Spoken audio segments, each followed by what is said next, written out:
17 American Green Berets walked into that patrol base, 12 walked out, the rest vanished into the jungle canopy, dragged away by an enemy they never saw, never heard, and could not fight. And you know what the battalion commander did? He wrote 2 words in the operational log and sealed it immediately. Those 2 words, Australian sector. Wait, Australians? The guys from the country with more sheep than people. The nation that sent barely 500 Special Forces soldiers to a war consuming 500,000 American troops? Those Australians were operating in terrain where entire Marine companies had been decimated, where the Viet Cong ruled absolutely, where American doctrine had failed so completely that senior officers openly admitted defeat. Oh, this story gets so much stranger than you think, because what those Australian SAS operators were doing in those mountains, the methods they employed, the things they learned from trackers whose people had been hunting for 40,000 years, was so effective and so psychologically devastating that American liaison officers were submitting transfer requests just to escape their presence. One Special Forces captain came back from a joint operation and wrote a classified report that never saw daylight for 30 years. In it, he described watching the Australians work and concluded with words that shook the Pentagon. "We have been playing at war. They have been hunting." You're about to discover why the most powerful military on earth stood in awe and fear of 150 men from a country most Americans associated with kangaroos and crocodiles. And trust me, by the end of this video, you'll understand why the Viet Cong stopped calling them soldiers. They called them something else. Ma Rung, the jungle ghosts. Stay with me. 28 kilometers northeast of the Australian base at Nui Dat, the May Tao Mountains rose from the coastal plains like vertebrae pushing through skin. From reconnaissance aircraft circling at 3,000 meters, the range appeared deceptively modest.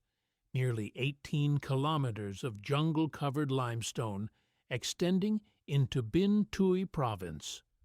American aerial photography had mapped every square meter. B-52 bombers had dropped over 60,000 tons of ordnance on its slopes between 1966 and 1969. The 3rd Marine Division had conducted 5 major operations into its approaches. The 173rd Airborne Brigade had sent company after company into its valleys. And yet, the Viet Cong's 275th Regiment continued to operate from the mountain's cave networks with complete impunity, launching attacks, fading back into the stone labyrinth, and disappearing as though the jungle itself had swallowed them whole. What the Americans did not understand, what their doctrine could not accommodate, was that the May Tao Mountains were not simply terrain to be seized and held. They were a living fortress, a network of underground rivers, limestone caverns, and tunnel systems that had been expanded and fortified for over 2 decades. The Viet Cong had not merely taken shelter in these mountains, they had become inseparable from them, learning to move through passages so narrow that a man had to exhale completely just to squeeze through, navigating in absolute darkness through caves where one wrong turn meant drowning in subterranean pools or falling into crevasses that dropped 30 meters into blackness. But this geological nightmare was only the first layer of a mystery that would consume American military intelligence for years to come. In late April 1967, a reinforced company from the 173rd Airborne Brigade, 147 paratroopers, attempted a cordon and sweep operation through the May Tao's eastern approaches. What happened over the following 96 hours would result in the operation being classified at the highest levels of command. 147 American paratroopers entered the jungle at dawn on April 23rd. 71 walked out on April 27th. The rest had simply vanished, not killed in conventional firefights, not destroyed in ambushes. They had been picked off one by one, two by two, pulled from their patrol formations without shots being fired, without screams being heard, without any indication that violence had even occurred until squads realized men were missing. The official after-action report attributed the losses to enemy action and difficult terrain.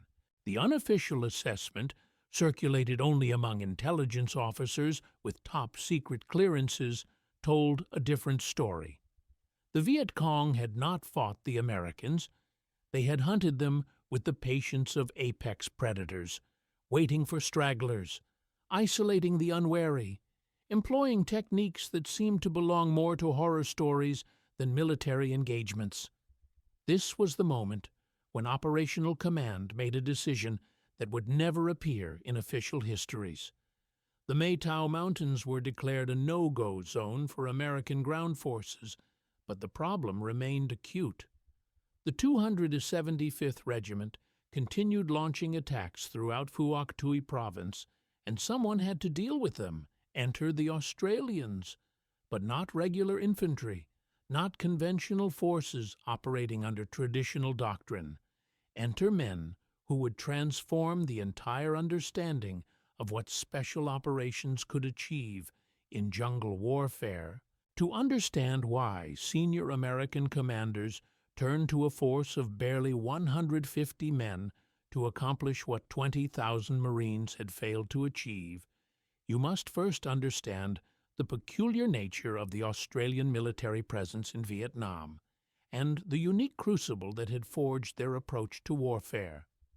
The Australian Army Training Team Vietnam had arrived in 1962, 30 highly qualified officers and NCOs led by Colonel Ted Sarong, a man whose experience in the Malayan emergency had taught him that conventional tactics failed utterly against insurgents who understood terrain better than any outsider ever could.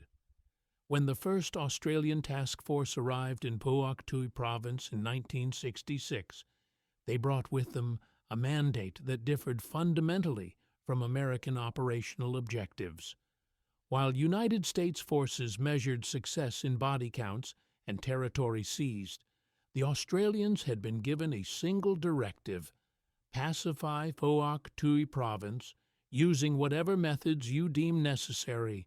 The key phrase was, whatever methods. No restrictions based on American doctrine. No requirements to coordinate with U.S. command structures beyond basic deconfliction. The Australians would fight their own tactical war, and they would do it their way. Within the Australian task force operated a unit so small it barely registered on American organizational charts, yet so effective it would eventually reshape how the Pentagon thought about special operations. The Special Air Service Regiment, 3 squadrons rotating through Vietnam, never more than 150 men in country at any given time. Their official designation was reconnaissance. Their actual function was something far more elemental, something that would make American observers deeply uncomfortable. They were hunters, and they approached warfare not as soldiers conducting counterinsurgency operations, but as predators systematically eliminating prey.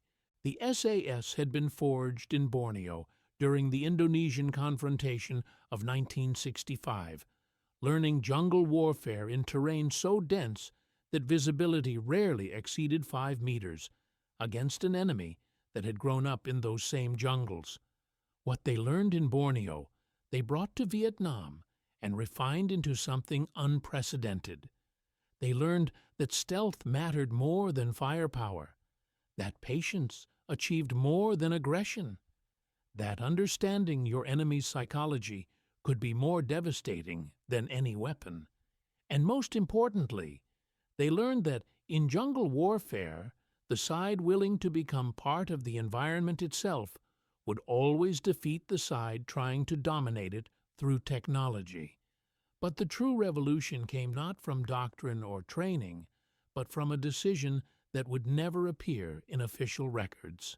The Australians began recruiting Aboriginal trackers, men whose people had survived for 40,000 years in one of the most unforgiving environments on Earth by developing sensory capabilities that Western science still struggles to fully comprehend.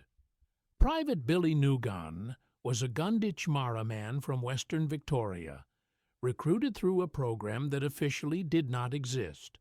His people had tracked game through dense bush for countless generations, reading signs invisible to European eyes, interpreting meaning from disturbances so subtle they seemed like magic to outsiders. Nugan could track a man through jungle so thick that American infrared sensors registered nothing but undifferentiated green. He could determine the age of a footprint to within hours by examining the moisture content of disturbed soil. He could smell a Vietnamese soldier's nuoc mam fish sauce diet from 300 meters downwind. He could tell you how many men had passed through an area, their approximate weights, whether they were carrying heavy loads, and which direction they were traveling, all from marks that American soldiers literally could not see, even when he pointed them out. When Nugan first arrived at Nui Dat in May 1967, the American liaison officer attached to the Australian task force, a special forces captain named Robert Morrison, dismissed the tracker program as colonial nostalgia at best, racist exploitation at worst. The notion seemed absurd, a relic of 19th century frontier warfare transplanted into the age of helicopter gunships and electronic surveillance. Morrison would revise this assessment exactly 23 days later under circumstances that would result in his immediate request for transfer back to American command. But we are getting ahead of ourselves. Before we can understand what Morrison witnessed in those mountains, we must first examine the doctrine that made it possible, the tactical philosophy that separated Australian SAS operations from everything the Americans had attempted. The American approach to counterinsurgency in Vietnam operated on principles developed in World War II and refined in Korea. Find the enemy, fix them in position, and destroy them with overwhelming firepower. This doctrine had crushed conventional armies across 3 continents. It had worked against enemies who wore uniforms, maintained supply lines, and fought for territory. But in the triple canopy jungles of Southeast Asia, against an enemy that wore no uniforms, maintained no fixed positions, and cared nothing for territorial gains, it had one fatal flaw. You cannot destroy what you cannot see. And in Vietnam, American forces could rarely see their enemy until it was far too late. The Viet Cong understood this intimately. They had studied American tactics for years before the first Marine battalions waded ashore at Da Nang. They knew Americans moved in large units, platoon strength minimum, usually company strength. They knew Americans made noise, talking on radios, moving through vegetation without concern for sound discipline, because they relied on firepower to compensate for lack of stealth. They knew Americans followed predictable patterns, establishing patrol routes that could be anticipated, setting ambushes in the same locations repeatedly, calling in artillery and air support at the first sign of contact. Against such an enemy, the jungle itself became the ultimate weapon. All you had to do was wait, watch, and strike when the Americans were most vulnerable, then fade away before the artillery and gunships arrived. Australian SAS doctrine inverted every single assumption of American warfare. Where Americans moved in platoon or company strength, Australian patrols consisted of 5 men. 5? Not a squad, not a fire team. 5 men total, moving through jungle where a single cough could mean death, where stepping on a dry branch could compromise an entire mission, where the enemy outnumbered you 20-1 on their own terrain, where Americans cleared jungle with Agent Orange and napalm, creating fields of fire and killing zones. Australians learned to move through vegetation without disturbing a single leaf, sliding between vines and under branches with movements so slow they seemed geological, where Americans announced their presence with helicopter insertions audible from kilometers away, followed by radio chatter and the distinctive sounds of Western equipment. Australians walked into their operational areas from distances of 15 or 20 kilometers, established observation positions, and waited in absolute silence for days at a time. But the most significant difference, the element that would profoundly disturb American observers, lay not in tactics but in psychology. Australian SAS operators did not see themselves as soldiers conducting military operations. They saw themselves as hunters pursuing dangerous prey. And in hunting, there is no such thing as a fair fight. There is only success or failure, the kill or the escape. Notions of honor, of giving the enemy a chance, of fighting according to rules, all of these fell away in favor of pure effectiveness. The goal was to eliminate the target and survive. Everything else was irrelevant. The first documented American observation of Australian SAS methods occurred on June 27, 1967, when Captain Morrison accompanied a 5-man patrol into the northern approaches of the May Tao Mountains. What he recorded in his classified after-action report would eventually reach General Crichton Abrams himself, commander of all American forces in Vietnam, and would fundamentally alter how the Pentagon understood the limits of their own doctrine. The patrol departed Nui Dat at 0300 hours, moving on foot through 12 kilometers of rubber plantation before reaching the jungle fringe at first light. Morrison noted immediately that the Australians moved differently than any unit he had ever served with. There was no talking, none, not whispered consultations, not hand signals beyond the most subtle touches. The patrol leader, Sergeant Jack Mackenzie, a sheep farmer from rural Queensland, communicated entirely through a system of pressure points. A hand on the shoulder meant stop. Pressure on the bicep indicated direction. A squeeze of the forearm meant danger, close. Morrison missed half the signals because they were so subtle, so minimal, that unless you knew exactly what to watch for, they appeared to be nothing more than casual contact. By dawn, they had covered 18 kilometers and established a position overlooking a trail intersection that intelligence suggested served as a supply route for the 275th Regiment. What happened next would form the centerpiece of Morrison's report and would haunt him for the rest of his life. The Australians did not set up a conventional ambush. They did not dig fighting positions. They did not establish interlocking fields of fire. Instead, 4 men melted into the undergrowth on either side of the trail, their positions so perfectly camouflaged that Morrison, standing less than 3 meters away, literally could not see them once they had settled into position. The 5th man, Private Nugan, moved forward to examine the trail itself. For 40 minutes, Nugan studied the path. He lowered his face to within centimeters of the dirt, sniffing the air. He touched vegetation with his fingertips, testing leaves and disturbed soil. He examined spider webs, insect activity, the way morning dew had settled on certain plants.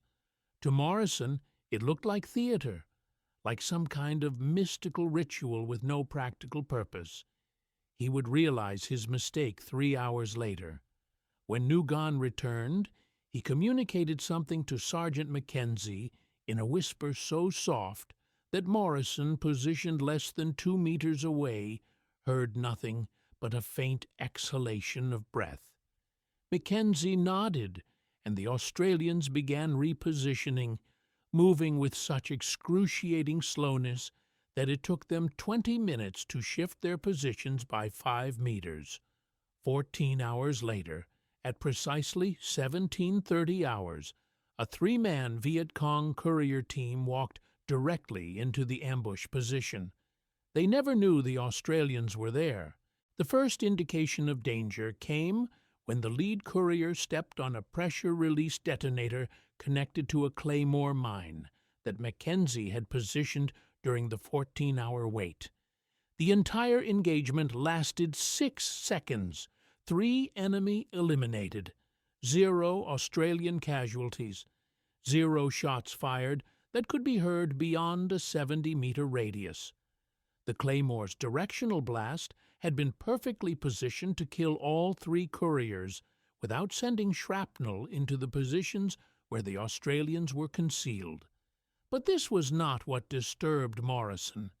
This was textbook ambush tactics, executed with exceptional skill, but not fundamentally different from what American Special Forces might attempt.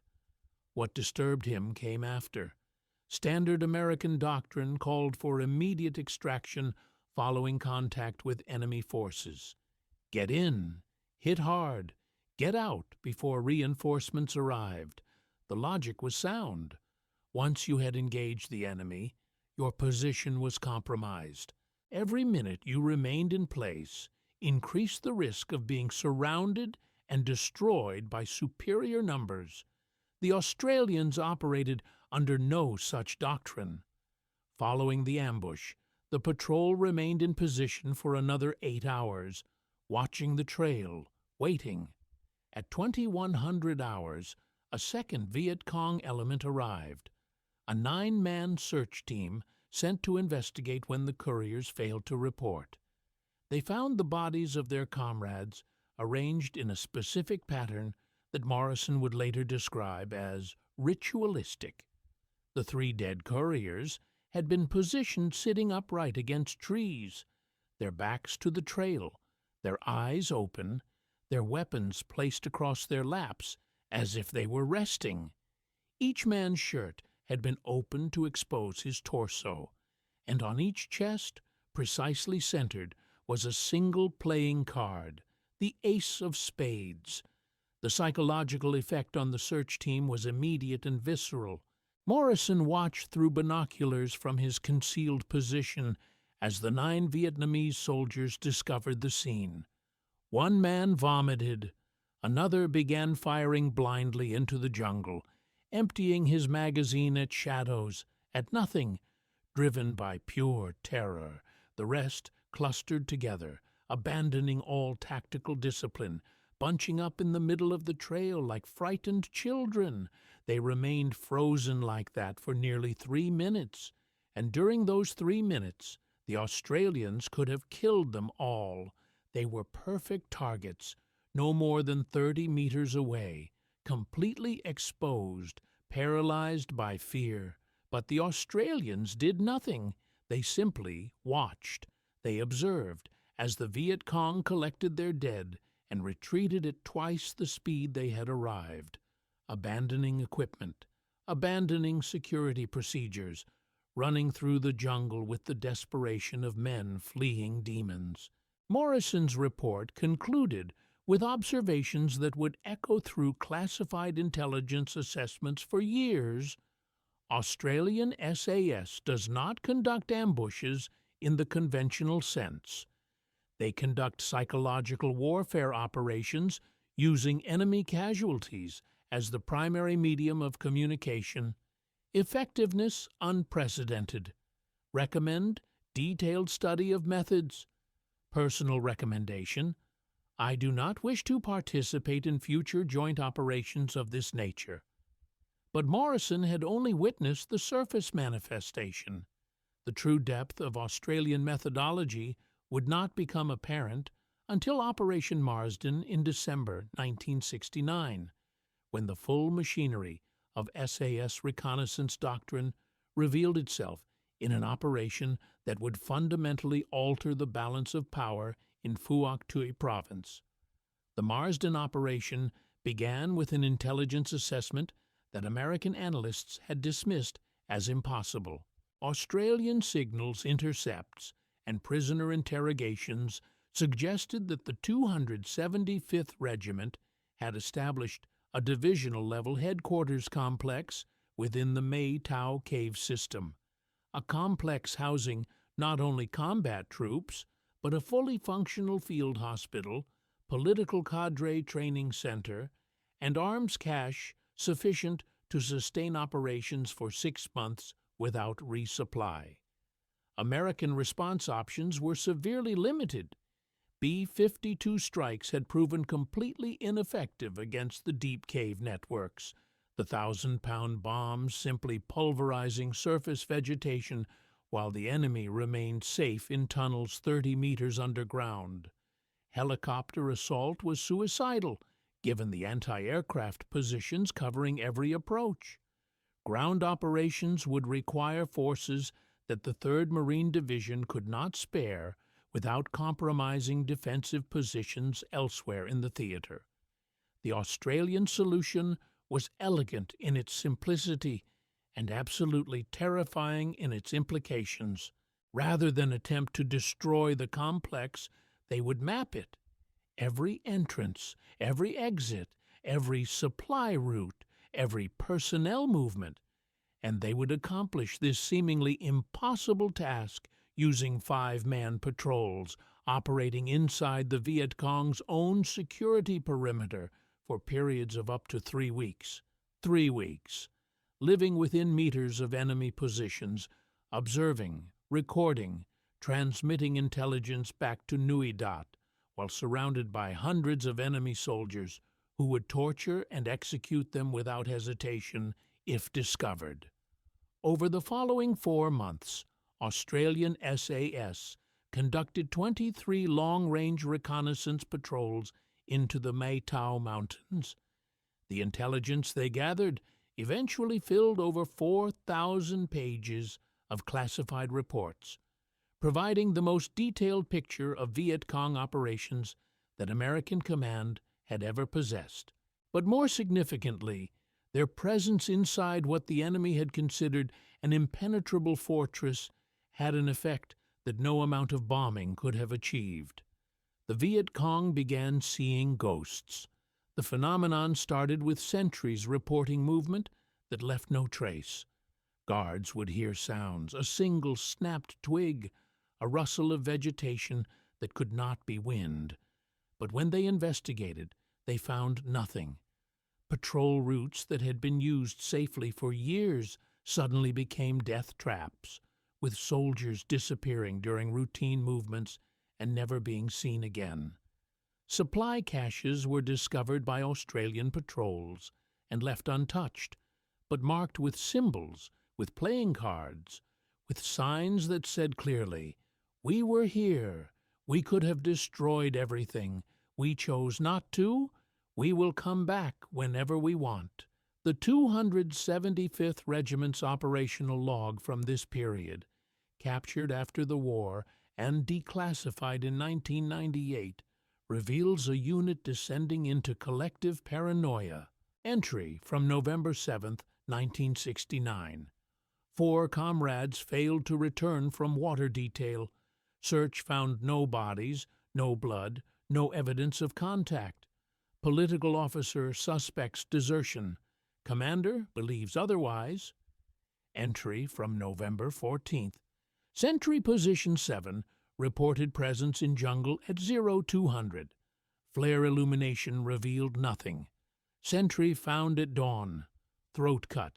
No sound heard by adjacent positions 12 meters away. Entry from November 21st. Movement restricted to daylight hours only. Commander requests reinforcement from regimental headquarters. Request denied. Area considered secure from American operations. But the area was not secure from Australian operations. What the 275th Regiment did not know, could not comprehend through any framework available to them, was that the men hunting them had learned their craft not from military academies, but from trackers whose ancestors had been pursuing prey through hostile terrain since before civilizations had existed. Private Nugon had identified 22 separate game runs through the May Tao jungle, habitual paths used by Viet Cong personnel moving between cave complexes. Like animal trails in the Australian bush, these runs represented the accumulated wisdom of thousands of movements, the paths of least resistance through dense vegetation, the routes that required minimum energy expenditure and provided maximum concealment from aerial observation. And, like any experienced hunter, Nugon understood that the best place to wait for prey was along these runs. The Australians did not attempt to close these paths or ambush every movement. That would have been inefficient and would have altered enemy behavior. Instead, they selected 3 or 4 high-value runs and turned them into killing grounds, striking unpredictably, then withdrawing before the enemy could respond, maintaining the psychological pressure, ensuring that the Viet Cong could never feel safe, could never predict when the next attack would come. The effect was not measured in body count, though Australian kill ratios in the May Tao would eventually reach an unprecedented 23-1. The effect was measured in psychological degradation. By January 1970, the 275th Regiment had effectively ceased offensive operations. Their strength had not been significantly reduced. Their supplies remained adequate. Their weapons were functional. But their will had been shattered by an enemy they could not see, could not understand, and could not fight using any methodology available to them. This brings us to the central question that American military historians have debated for decades, the question that goes to the heart of why the United States, with all its technological superiority and overwhelming firepower, struggled so profoundly in Vietnam, while a force of 150 Australian operators achieved results that seemed impossible. Why were Australian methods so effective, where American methods had failed so completely? The answer lies not in technology or training, though both played roles, but in fundamental philosophy.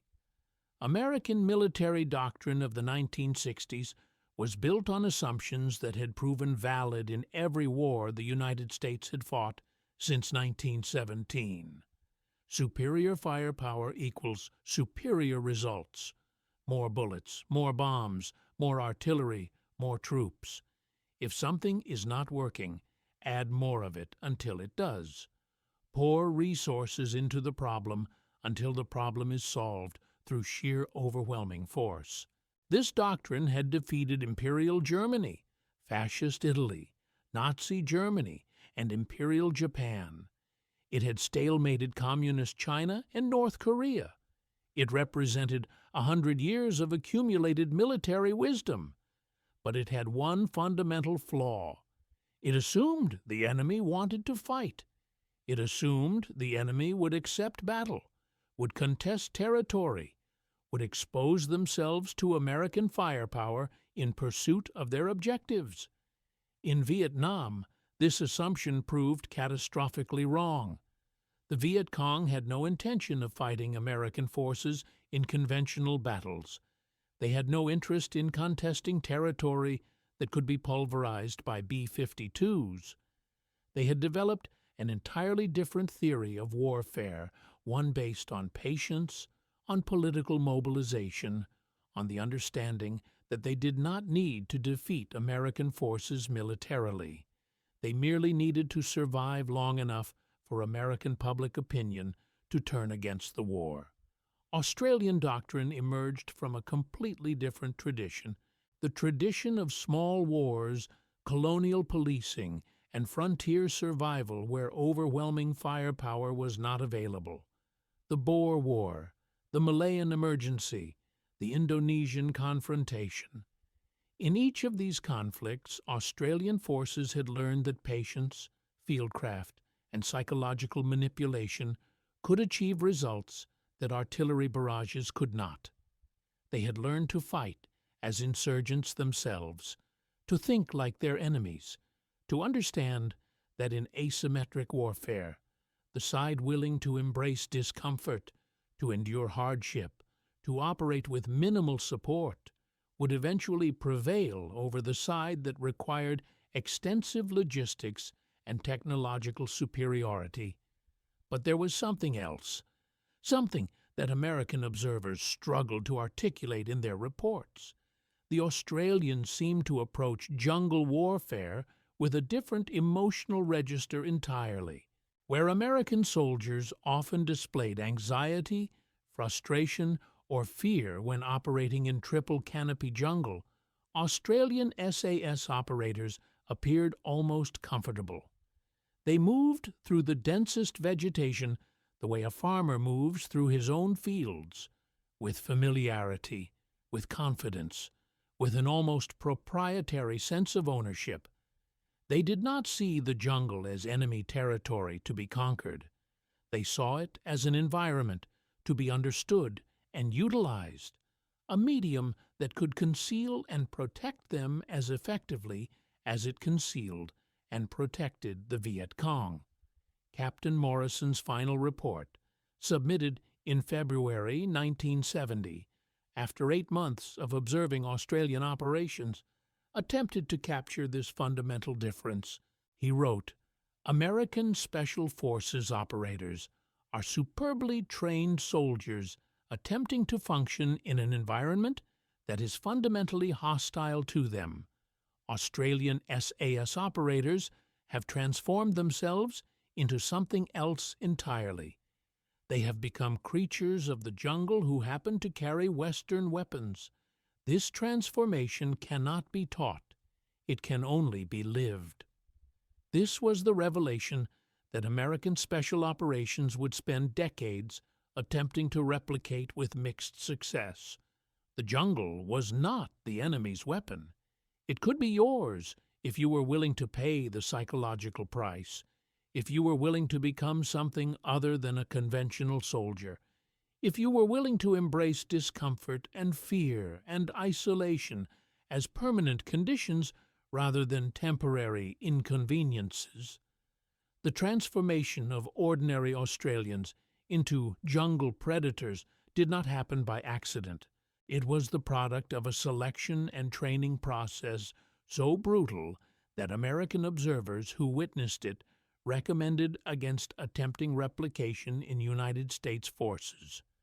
Australian SAS selection began not with physical tests, but with psychological evaluation. Candidates were assessed for a specific personality profile: abnormally high pain tolerance, minimal need for social validation, exceptional pattern recognition capabilities, and what military psychologists termed predatory patience. Predatory patience. The ability to remain absolutely motionless for hours while maintaining complete situational awareness. The willingness to act with explosive, devastating violence after extended periods of inactivity. The capacity to function independently in environments where help was days away, and capture meant torture and death. The mental resilience to endure fear, hunger, exhaustion, and isolation without deterioration in judgment or performance. Only 1 in 15 candidates who began selection completed it. Those who passed entered a training program that would last 18 months, 3 times longer than United States Army Special Forces qualification of the same era.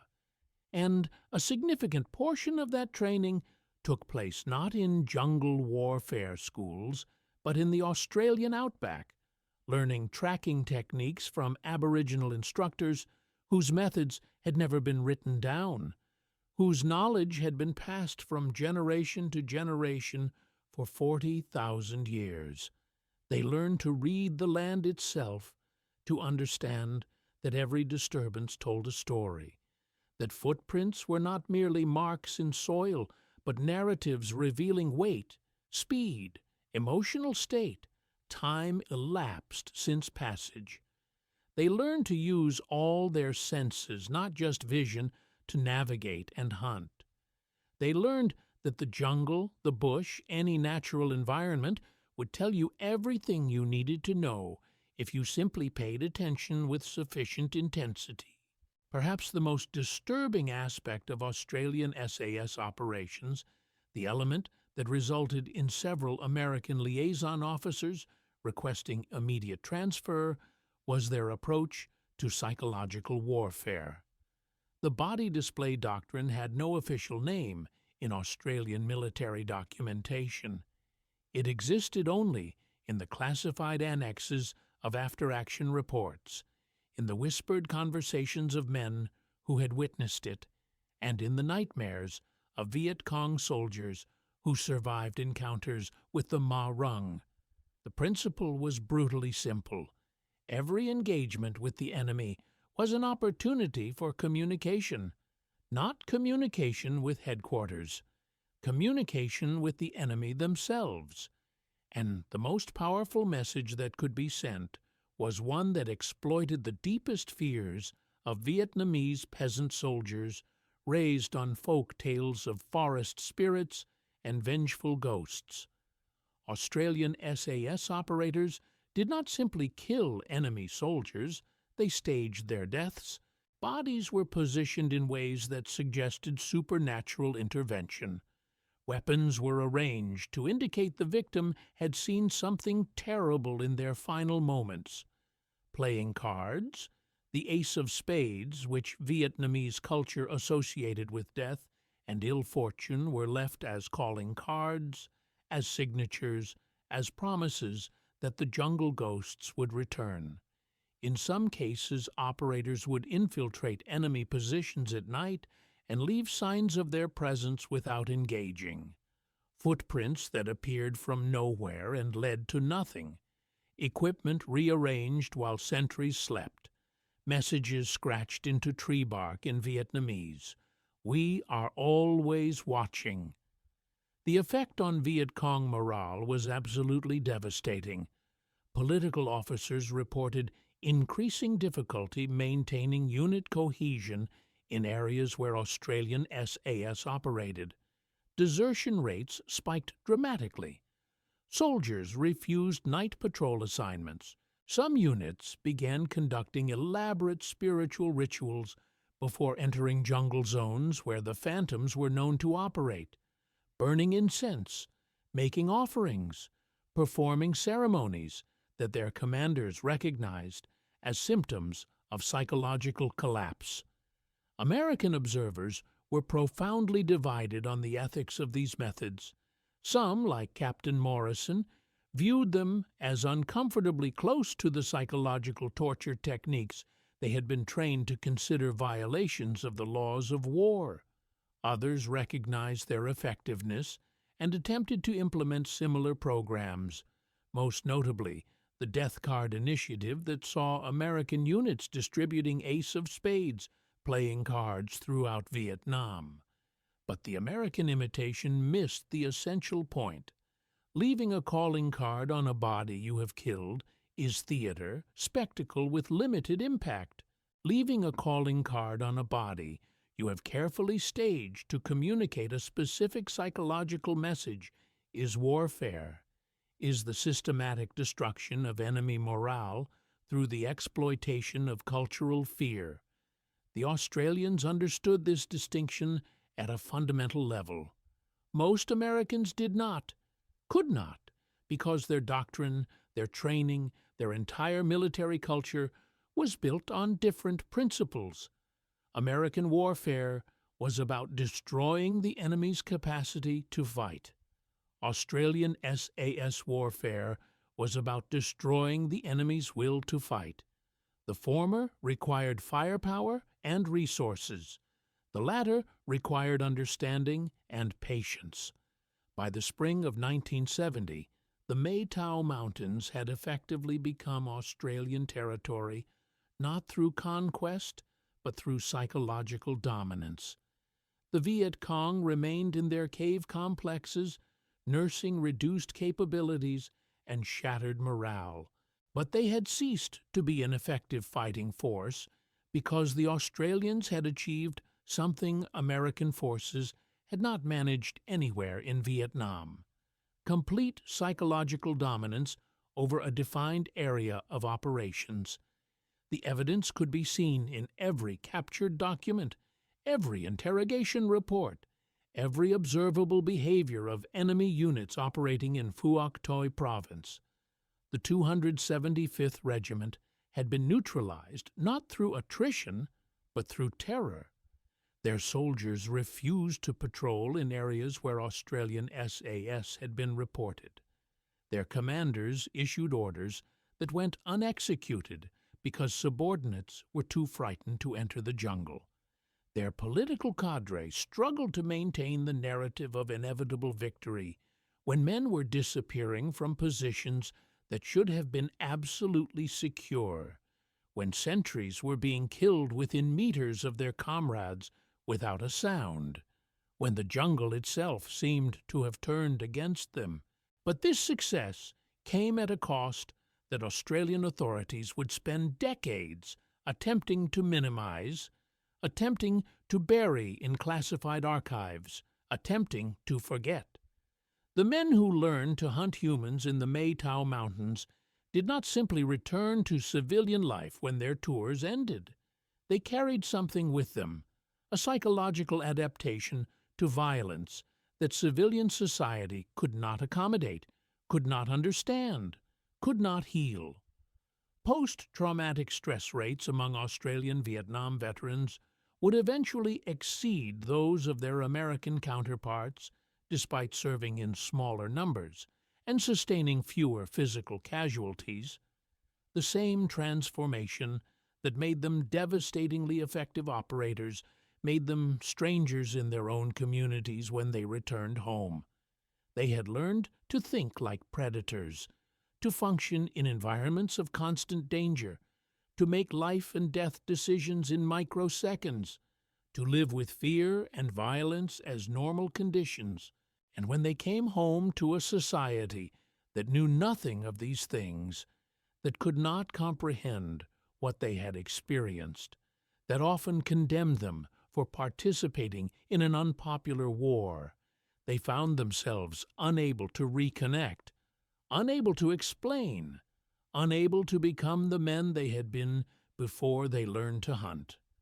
The final American assessment of Australian SAS operations in Vietnam would not be completed until 1976, 5 years after the last Australian combat troops departed. Classified top secret and distributed to fewer than 40 recipients, the report reached conclusions that contradicted nearly everything American military doctrine had assumed about counterinsurgency warfare. First, small unit operations conducted by highly trained personnel achieved superior results compared to large unit operations supported by overwhelming firepower. The Australian SAS kill ratio of 23-1 compared to an overall American average of approximately 5-1 and a conventional infantry average of less than 2-1. Second, indigenous tracking methods, specifically Aboriginal techniques adapted to jungle warfare, provided intelligence capabilities that no technological system could replicate. Electronic sensors could detect movement. Aerial reconnaissance could photograph terrain. But only human trackers could interpret meaning from subtle signs, could understand enemy psychology, could predict behavior based on patterns invisible to machines. Proposals to recruit Native American trackers for similar programs were submitted to the Pentagon but never implemented. partly due to budget constraints, partly due to concern about political optics, partly due to the simple reality that by 1976 the Vietnam War was over, and America wanted desperately to forget everything associated with it. Third, psychological warfare operations targeting enemy morale could achieve strategic effects disproportionate to the resources invested. A single 5-man patrol operating for 2 weeks could degrade enemy effectiveness more profoundly than a battalion-sized sweep and clear operation costing millions of dollars and requiring hundreds of personnel. Fourth, and most controversially, Australian methods achieved these results while operating under significantly fewer restrictions than American forces. The classified annex noted, in carefully diplomatic language, that certain Australian practices regarding treatment of enemy remains and conduct of psychological operations would likely violate standing directives if conducted by United States personnel. This final point would ensure that the report remained classified for decades. The Pentagon had no interest in publicizing the fact that their most effective allies in Vietnam had succeeded partly by doing things American forces were prohibited from doing. The political implications were too dangerous. The moral implications were too uncomfortable. Better to let the Australian contribution fade into historical obscurity, remembered only by the veterans who had served alongside them, by the intelligence officers who had studied their methods, by the enemy who had feared them. But history has a way of preserving what authorities wish to forget. In the decades following the Vietnam War, fragments of the Australian SAS story began emerging through veteran memoirs, declassified documents, academic research, and journalistic investigation. Each revelation added another piece to a puzzle that contradicted the official narrative of Allied operations in Vietnam. The May Tao Mountains, the forbidden zone where American forces could not operate effectively, became a symbol of something larger. The limits of American military doctrine and the existence of alternative approaches that fundamentally challenged assumptions about how wars should be fought. Today, special operations forces around the world study Australian SAS methods from Vietnam as textbook examples of unconventional warfare at its most effective. The tracker programs, the psychological operations, the long-range patrol doctrine, all have been incorporated in one form or another into modern special forces training. What was once classified as too controversial to acknowledge has become standard curriculum at Fort Bragg, at Hereford, at training facilities from Australia to Israel to Scandinavia. Modern special operators learn about the 5-man patrols that operated for weeks behind enemy lines. They study the ambush techniques that achieved kill ratios previously thought impossible. They analyze the psychological warfare methods that destroyed enemy morale more effectively than bombing campaigns. Yet something fundamental has been lost in the translation from Vietnam to modern doctrine. Modern special operations can replicate Australian tactics. They struggle to replicate Australian psychology. The transformation that turns ordinary men into jungle predators, the willingness to become something other than conventional soldiers, the acceptance that effective hunting requires becoming a hunter in your soul and not merely in your training. These elements remain elusive, remain controversial, remain difficult to institutionalize within military organizations built on different principles. Private Billy Newgun returned to Australia in 1970 and never served in the military again. He spent his remaining years in Western Victoria, living among his people, never speaking about what he had done in Vietnam. When researchers attempted to interview him for academic studies of Aboriginal contributions to the war effort, he refused every request. That knowledge belongs to the jungle, he reportedly told one particularly persistent historian. It should stay there. He died in 1987, taking with him tracking skills that had helped reshape modern special operations, skills that could not be taught from manuals or replicated in training programs, skills that represented 40,000 years of accumulated wisdom about reading landscapes and understanding prey. Sergeant Jack Mackenzie remained in the Australian Army until 1984, commanding SAS units through the post-Vietnam reorganization, training the next generation of operators, carefully preserving the lessons learned in those mountains, while equally carefully avoiding discussion of the methods that had made them so effective. His classified lectures on jungle warfare methodology remain required reading at the Australian Defence Force Academy. He passed away in 2019, his full contribution to Australian military history still partially classified, still too controversial for complete disclosure. And Captain Robert Morrison, the American Special Forces officer who witnessed things in the May Tao Mountains that fundamentally altered his understanding of warfare, completed his tour with MAOCV in 1970, returned to the United States, and never spoke publicly about his experiences with Australian SAS. He left the Army in 1973, worked in private security for 2 decades, and died in 2001 without ever publishing his memoirs or granting interviews about Vietnam. But his after-action reports survived in classified archives, a testament to methods that American military doctrine was not prepared to adopt and Australian authorities were not prepared to fully acknowledge.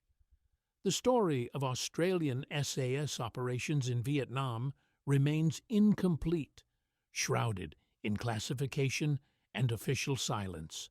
But what we know suggests a profound truth about warfare that contradicts comfortable assumptions. Technology does not guarantee victory.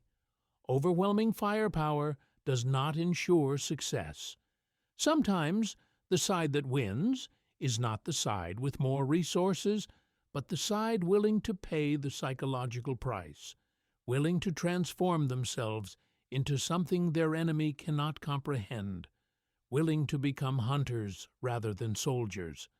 The Viet Cong called them Ma Rung, jungle ghosts, because they could not explain them any other way. They moved without sound. They killed without mercy. They terrorized an enemy that had terrorized countless others, and they proved that sometimes in certain types of warfare, 150 men who understand the environment completely can achieve more than 20,000 who do not. That lesson remains relevant today, in conflicts from Afghanistan to Syria to wherever special operations forces deploy against insurgent enemies. The fundamentals of human conflict have not changed since 5 Australian operators sat motionless in jungle undergrowth for 14 hours, waiting for an enemy courier team. Fear still motivates. Uncertainty still paralyzes. Psychological effects still outlast physical damage. And sometimes the most effective weapon is not the one that destroys the most enemy forces, but the one that destroys the enemy's will to continue fighting. The Australians understood this. The Americans learned it slowly, painfully, at tremendous cost. The Viet Cong learned it too late to save themselves from the Ma Rung, the phantoms who hunted them through their own jungle strongholds. And somewhere in the classified archives, in reports that may never be fully declassified, in documents that record methods too controversial for public consumption, the full story waits. The story of what happens when you give 150 highly trained men complete freedom to prosecute a war, using whatever methods they deem necessary. The story of what psychological warfare really means when conducted by operators who understand that destroying enemy morale is more important than destroying enemy bodies. The story of the moment when American soldiers realized that the quiet men from Australia, the ones they had initially dismissed as colonial relics with outdated tactics, were actually the most lethal operators in the entire theater. The moment they realized that in this jungle, in this war, against this enemy, the Australians had figured out something fundamental that all the technology and firepower in the American arsenal could not replicate. They had learned to become ghosts, and ghosts cannot be killed by conventional weapons because ghosts are not bound by conventional rules. They exist in a different realm entirely, a realm where patience and psychology and primal hunting instinct matter more than firepower. A realm where 5 men who truly understand their environment can terrorize hundreds who do not. The specific incidents that crystallized American fear and respect for the SAS remained largely classified, but fragments have emerged over the decades. In August 1968, a joint patrol involving 3 Australian SAS operators and 7 American Special Forces soldiers conducted reconnaissance near the Long Khan border. The mission objective was simple: locate and observe a suspected Viet Cong supply cache. What happened during that patrol would result in the American team leader requesting that his men never be assigned to work with Australians again. The patrol had been in position for 36 hours when they detected movement. A Viet Cong supply convoy, approximately 20 personnel carrying weapons and equipment through dense jungle. Standard American procedure called for calling in an airstrike or artillery. The Australian patrol leader had a different approach. He wanted to follow the convoy to its destination, to map the entire supply network. The American team leader objected strenuously. Following the convoy meant staying in contact with the enemy for hours with no support, no extraction plan, completely surrounded by hostile forces. The Australian simply smiled and said, "Watch." Over the next 11 hours, the patrol followed the Viet Cong convoy through terrain so difficult the Americans struggled to keep pace. The Australians moved like shadows, maintaining visual contact while remaining completely undetected. At one point, the convoy stopped for a rest break, literally 15 meters from where 2 Australian operators lay concealed. The Americans, positioned 30 meters back, watched in absolute terror as Viet Cong soldiers sat down, ate rice, smoked cigarettes, talked, and laughed, completely unaware that enemy forces were close enough to touch them. When the convoy finally reached its destination, a concealed bunker complex that had never appeared on any American intelligence map, the patrol had gathered intelligence worth more than a dozen airstrikes. They had mapped the entire supply route, identified multiple cache locations, observed enemy strength and equipment, accomplished all of this without firing a single shot. The American team leader acknowledged the mission's success, but noted that the psychological stress of operating that way exceeded anything his training had prepared him for. This represented a fundamental difference in how Australians and Americans approached special operations. American doctrine emphasized speed and violence of action. Get in fast, hit hard, extract immediately. Australian SAS doctrine accepted risks that American commanders would never tolerate. Their operators would spend weeks behind enemy lines with no support, no extraction plan, no certainty they could survive if compromised. They accepted this because real intelligence required being where the enemy felt safe, observing them when they thought no one was watching. The physical toll was immense. Australian SAS operators would lose 20 to 30 pounds during a single 3-week patrol. They would develop jungle rot, infections, parasites. They would go days without sleep, maintaining watch rotation so strict that each man got perhaps 90 minutes of rest in every 24-hour period. But the psychological toll exceeded the physical by orders of magnitude. Living for weeks in constant fear, knowing that a single mistake meant torture and death, produced stress that fundamentally altered how operators thought and felt.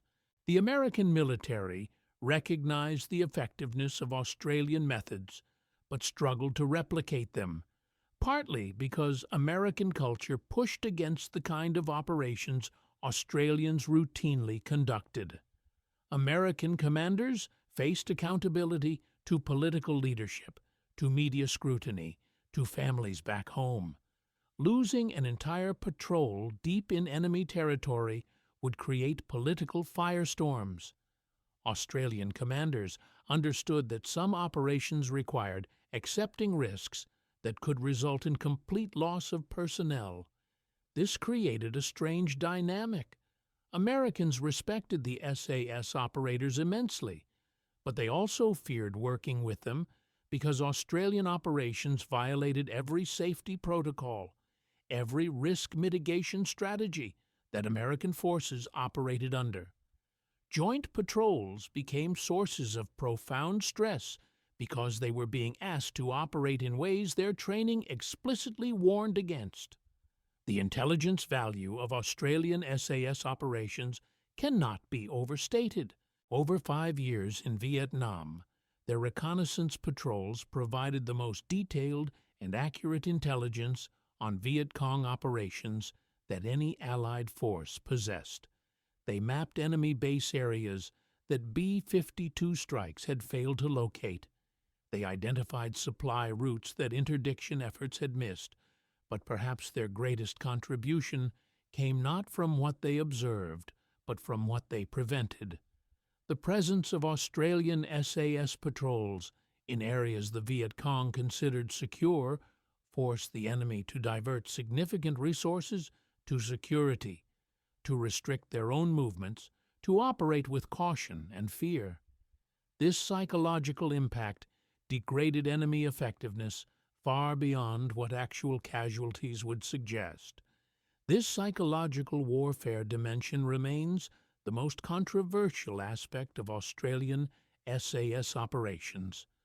The body display practices, the calling cards, the deliberate cultivation of a supernatural reputation, all of this existed in ethical gray areas. The Australians argued that psychological operations targeting enemy morale were more humane than carpet bombing, that terrorizing soldiers into desertion killed fewer people than artillery barrages. But this argument made American commanders deeply uncomfortable because it suggested that the laws of war might be obstacles to effectiveness rather than moral necessities. American military culture could never fully accept this logic. The United States saw itself as fighting, not just to win, but to represent certain values. Abandoning those principles meant losing something essential about American identity. The Australians, coming from a different historical tradition, faced fewer constraints. This philosophical divide extended into the post-war period. American military reformers studied Australian SAS methods extensively, incorporated many tactical innovations, but carefully excluded the psychological warfare elements. Modern American special forces learned long-range reconnaissance patrols, small team operations, indigenous tracking techniques, but they did not learn to stage enemy bodies, to deliberately cultivate terror. The legacy continues to influence modern special operations. When American forces deployed to Afghanistan and Iraq, they found themselves facing similar challenges. The playbook that failed in Vietnam was failing again, and military planners turned once more to the Australian example. Some lessons transferred effectively. Small unit tactics, patience in ambush, understanding local culture and terrain. Others remained elusive. The willingness to accept extreme risk, to employ psychological warfare methods that skirted the boundaries of acceptable conduct.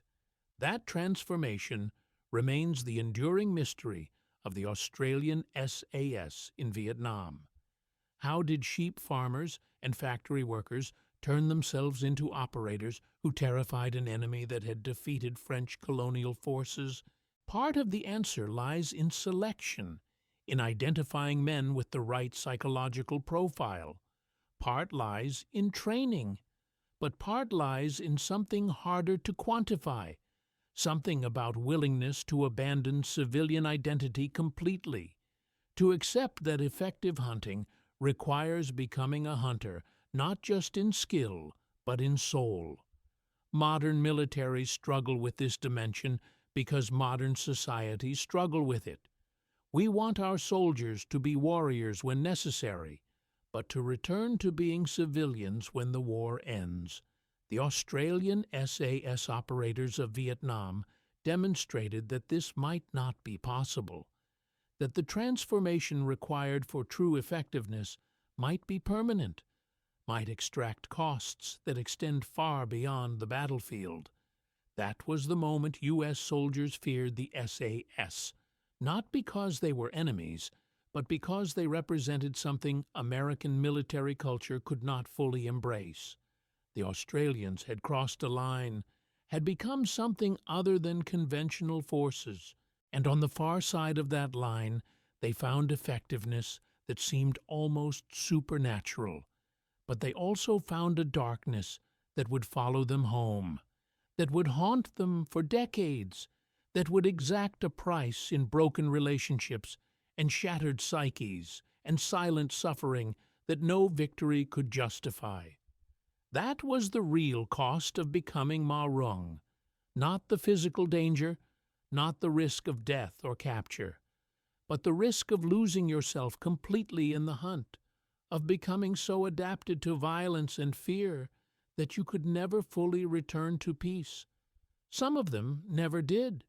They remain ghosts in a different sense now, men who survived the war but could never truly come home, who walk through civilian life like strangers in a foreign land, forever shaped by what they became in those mountains, in those jungles, during those long weeks when they learned to hunt humans and discovered they were good at it. Too good, perhaps, good enough that the skill became part of their identity in ways that could never be undone.